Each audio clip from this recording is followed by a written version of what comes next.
Hello guys, hope you well. और आज हम प्लास्टिक के बारे में बात करेंगे कि प्लास्टिक का आविष्कार सबसे पहले किसने किया था। और बहुत सारे लोग ना ऐसे प्लास्टिक को जला देते हैं और उनको ऐसा लगता है कि ये एक तरीका है प्लास्टिक पॉल्यूशन से छुटकारा पाने का। सो क्या ये सही तरीका है प्लास्टिक पॉल्यूशन से छुटकारा पाने का? और अगर जलाना भी चाहिए तो कैसे जलाना चाहिए, मतलब जो सही हो हमारे नेचर के लिए, हमारे लिए। और क्या आपने कभी सोचा है इस प्लास्टिक पॉल्यूशन का एडवांटेज क्या है, मतलब फायदा क्या है, और क्या हम प्लास्टिक के बिना जी सकते हैं? और अगर प्लास्टिक को ऐसे खत्म करना हो तो फिर कैसे करें, मतलब सही तरीका क्या है ऐसे खत्म करने का। और सबसे जरूरी चीज आज के टाइम में, एक ऐसा कंट्री है जहाँ प्लास्टिक फ्री है और कुछ ऐसी भी कंट्री है जहाँ पे सबसे ज्यादा प्लास्टिक पॉल्यूशन होता है। और आज हम ऐसे ही प्लास्टिक के बारे में और भी बहुत सारे सवाल है जिसके बारे में हम चर्चा करने वाले हैं। So let's start now.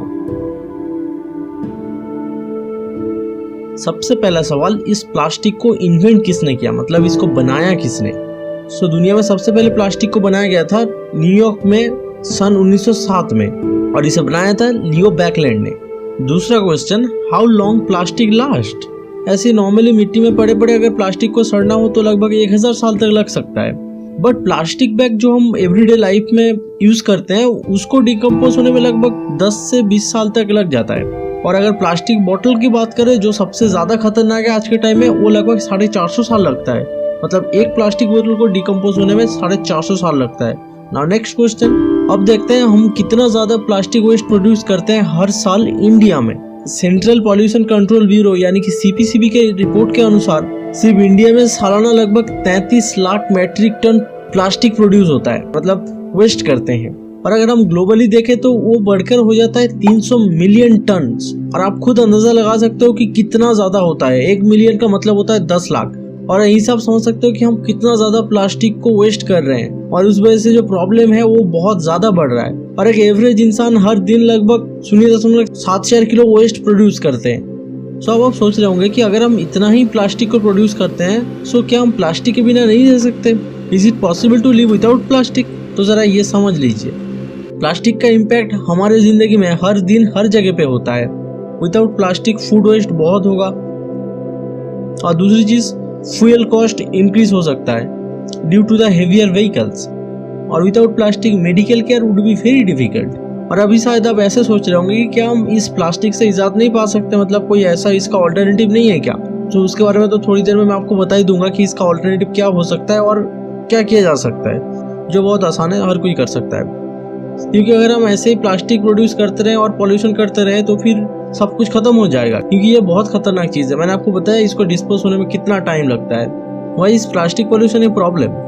अगर हम इसी तरीके से प्लास्टिक को प्रोड्यूस करते रहे तो फिर लगभग 2050 तक समंदर तो मतलब भर जाएगा इसी से ही, क्योंकि इस प्लास्टिक वेस्टेज का एक बहुत बड़ा मात्रा समंदर में जाता है। और इसी वजह से 2050 तक बहुत सारे मछलियां मर जाएंगे, टर्टल्स, सील्स, और ऐसे ही बहुत सारे जो मरीन लाइफ है वो मतलब इफेक्टेड होगा इससे बहुत बुरी तरीके से। सो इसे कंट्रोल करना बहुत जरूरी है, और वो भी बहुत जल्दी, क्योंकि मैंने आपको बताया कितना ज्यादा प्लास्टिक हम वेस्ट करते हैं हर साल।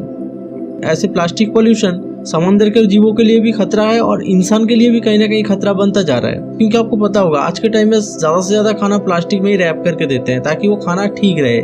लेकिन लोग ये भूल जाते हैं कि प्लास्टिक में जो टॉक्सिन्स रहता है वो बहुत खतरनाक होता है ह्यूमन हेल्थ के लिए। तो उस वजह से भी एक बहुत बड़ा प्रॉब्लम हो रहा है। और इसके अलावा क्लाइमेट चेंज वगैरह में तो इसका हाथ बहुत बड़ा है। और आपको पता होगा हम 300 मिलियन टन हर साल प्लास्टिक वेस्ट करते हैं, तो वो सब जाएगा कहाँ? क्योंकि ये तो इतना जल्दी डिस्पोज होता नहीं है। और हम जितने भी प्लास्टिक प्रोड्यूस करते हैं उसमें से लगभग 40% ऐसे प्लास्टिक होता है जो सिंगल यूज होता है, मतलब उसे आप 2 बार यूज नहीं कर सकते। पर 60% ऐसे प्लास्टिक होते हैं जिसे हम बहुत बार यूज कर सकते हैं। सो उस प्लास्टिक को जितना ज्यादा हो सकता है उतना ज्यादा यूज में लीजिए, उससे भी काफी कम होता है ये प्रॉब्लम। क्योंकि आप जितना नया प्लास्टिक लोगे उतना ज्यादा ये प्रॉब्लम बढ़ेगी। तो इसी के साथ एक क्वेश्चन है, प्लास्टिक इतना ज्यादा हमारे लिए जरूरी क्यों है? प्लास्टिक ड्यूरेबल है और ये प्रोटेक्शन प्रोवाइड करता है, और इसी वजह से फूड वेस्ट कम होता है, क्योंकि हम प्लास्टिक के जरिए फूड को प्रिजर्व कर सकते हैं। क्योंकि इस प्लास्टिक की वजह से ह्यूमिडिटी और माइक्रोबीज वगैरह नहीं लगता है। और without this protection food is more likely to get damaged and become unusable.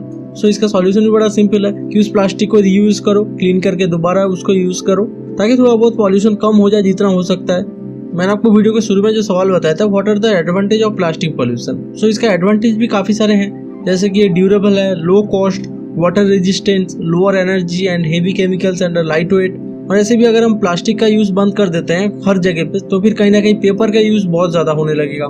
जैसे कि फ्लिपकार्ट और अमेजन वगैरह ने बंद कर दिया अभी पॉलीथीन का वो पैकेजिंग करना, लेकिन वो पैकेजिंग करते हैं अभी पेपर के, जिस वजह से वो भी एक प्रॉब्लम है, क्योंकि पेपर कहाँ से बनता है आपको तो पता होगा, तो उस वजह से वो भी एक प्रॉब्लम हो रहा है।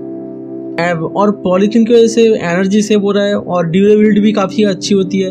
बबल रैप जो होता है हमारा पॉलीथीन से होता है, तो उससे काफ़ी ड्यूरेबिलिटी और स्ट्रेंथ का भी मेंटेन रहता है, कोई भी चीज़ अगर बबल रैप कर दिया जाए तो। सो इसका काफ़ी सारे फायदा भी है, लेकिन नुकसान भी तो है इसका। So the next question is who is responsible for plastic pollution. इसका कोई सीधा एक जवाब नहीं हो सकता, क्योंकि सबसे पहले इसे बनाया है इंसान नहीं, और it will always be unnatural in the environment because of its properties. पर फिर भी कुछ बड़ी बड़ी कंपनीज है जो इसे बनाते हैं, जैसे कि एक्सन मोबिल सबसे ज़्यादा मतलब टॉप ऑफ द लिस्ट है। ये कंट्रीब्यूट करता है लगभग 5.9 million ton plastic waste, closely followed by US chemical companies Dow और चाइना का सिनोपेक। और 100 में से लगभग 90% companies global single use plastic produce करता है, जो कि बहुत खतरनाक है, क्योंकि आपको पता है सिंगल यूज प्लास्टिक ज़्यादा यूज नहीं कर सकते, क्योंकि अगर अच्छा पॉलीथीन होगा तो फिर आप उसे कई बार यूज कर सकते हो। और अगर आप थोड़ा सा हिस्ट्री में चलोगे तो ये प्लास्टिक पॉल्यूशन शुरू हुआ था लगभग 1960 से अर्ली 1970s तक देखा गया था। मतलब साइंटिस्ट को ये सबसे पहले दिखा था जब वो कुछ प्लैंकटन स्टडीज कर रहे थे, मतलब ओशन में कुछ प्लैंकटन के स्टडीज कर रहे थे, उसी टाइम पे प्लास्टिक पॉल्यूशन के बारे में उनको जानकारी मिला था।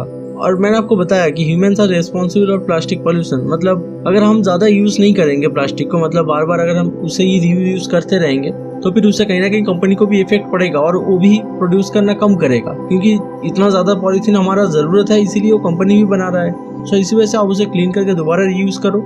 ये एक बहुत अहम तरीका है इस प्रदूषण को कम करने का। I hope you understand. India में बहुत सारी जगह पे देखे होंगे कि बहुत सारे लोग ना, खास करके जो चाय की दुकान पे होते हैं या फिर ऐसे चौराहे पे कहीं पे भी प्लास्टिक बहुत ज़्यादा फैलता है, वहाँ पे वो लोग क्या करते हैं ना, प्लास्टिक को जला देते हैं ऐसे। लेकिन ये सही तरीका नहीं है, क्योंकि इससे बहुत सारे हार्मफुल केमिकल्स होते हैं जो हमारे एयर को पॉल्यूटेड कर देते हैं, और क्लाइमेट चेंजेस होता है इस वजह से। क्योंकि जब कोई प्लास्टिक को जलाता है तो उससे बहुत खतरनाक केमिकल्स निकलता है, जैसे कि hydrochloric acid, sulphur dioxide, dioxin, Fluence और ऐसे बहुत सारे खतरनाक केमिकल्स निकलता है। सो जब कोई प्लास्टिक को ऐसे जलाता है तो फिर वो कहीं ना कहीं दोबारा और भी ज़्यादा प्रॉब्लम क्रिएट कर रहा है नेचर में, because plastic burning is a major source of plastic pollution.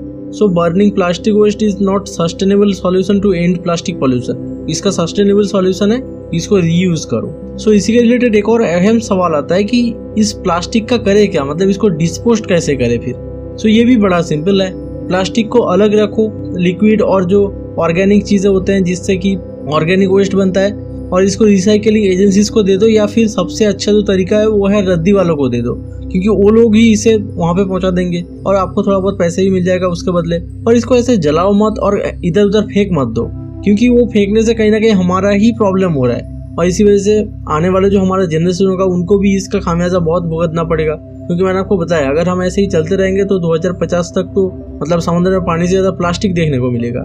तो मैंने आपको वीडियो के शुरुआत में बताया था कि हम इंडिया में लगभग 33 लाख टन प्लास्टिक को प्रोड्यूस करते हैं, मतलब वेस्ट, प्लास्टिक वेस्ट प्रोड्यूस करते हैं। सो अब यहाँ पे सवाल आता है कि हम इंडिया में कितना ज़्यादा प्लास्टिक को रिसाइकिल कर पाते हैं। सो अप्रोक्सीमेटली हम इंडिया में 60% प्लास्टिक वेस्ट को रिसाइकिल कर लेते हैं। सो ये बहुत अच्छी बात है, मतलब अप्रोक्सीमेटली हर दिन का 15,384 टन प्लास्टिक को हम रिसाइकिल या फिर कलेक्ट कर लेते हैं, और उसमें से 43% लगभग पैकेजिंग मटेरियल्स होता है, और ज़्यादा से ज़्यादा जो सिंगल यूज प्लास्टिक होता है वही होता है। सो ये जो आंकड़ा है ये काफ़ी अच्छा है, लेकिन ये 60 से और 40 बढ़ाकर हमें इसे 100 करना है, क्योंकि ये कोई एक बंदा तो नहीं कर सकता। सो इसीलिए इस वीडियो को सबको शेयर करो और बताओ कि प्लास्टिक के साथ उसको जलाए ना, उसको रद्दी वालों को दे दे, ताकि ये 60% से बढ़कर 100% हो जाए, और इसी वजह से हमारा ही अच्छा होगा।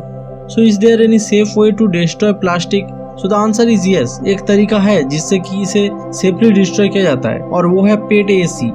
Hello, sorry guys, I am so sorry, मेरे को ये अनाउंसमेंट करना पड़ रहा है क्योंकि हम कुछ टेक्निकल प्रॉब्लम अभी फेस कर रहे हैं, जिस वजह से हम पूरा एक साथ ऐसे नहीं अपलोड कर सकते। सो उसके लिए मैं माफ़ी चाहता हूँ, और इसीलिए हम इस वीडियो को 2 पार्ट में डिवाइड कर रहे हैं। ये पहला पार्ट है, दूसरा पार्ट का लिंक आपको इस वीडियो के डिस्क्रिप्शन में मिल जाएगा। और डोंट वरी, आप यहाँ से जैसे वीडियो को छोड़ रहे हो, जहाँ से छोड़ रहे हो वहीं से उस वीडियो का शुरुआत होगा, समझने में कोई दिक्कत नहीं आएगी। और उस वीडियो में सारी चीजें मैंने बताया हुआ है कि ये पेट AAC क्या होता है, कैसे किया जाता है और कैसे बर्न किया जाता है प्लास्टिक को। तो वो सारी चीजें मैंने वहाँ पे बताया हुआ है। और दूसरी चीज क्या है, प्लास्टिक पॉल्यूशन दुनिया को खत्म कर सकता है। ये सब कुछ चीजें मैंने वहाँ पे मतलब पूरा डेटा के साथ बताया हुआ है, पूरा फुल प्रूफ एक दिखाया है कि अगर ऐसा चलता रहे तो क्या होगा अंत तक, मतलब बहुत खतरनाक हो सकता है। इसमें सच बता रहा हूँ, आप जाके वो वीडियो देखो तब आपको पूरा स्टोरी पता चलेगा कि पीछे चल क्या रहा है। हमें तो सामने कुछ ज्यादा दिख नहीं रहा, लेकिन पीछे बहुत सारी चीजें चल रहा है और बहुत खतरनाक होने वाला है अगर ऐसा चलता रहे तो। वो आप पूरा वीडियो देख लो, आप दूसरा पार्ट जाके, तो आपको पता चल जाएगा। So just go and watch that video. And again I am so sorry for this, और thank you so much for your time. और सबसे जरूरी बात, thank you so much for your patience, thank you so much for your forgiveness. Thank you.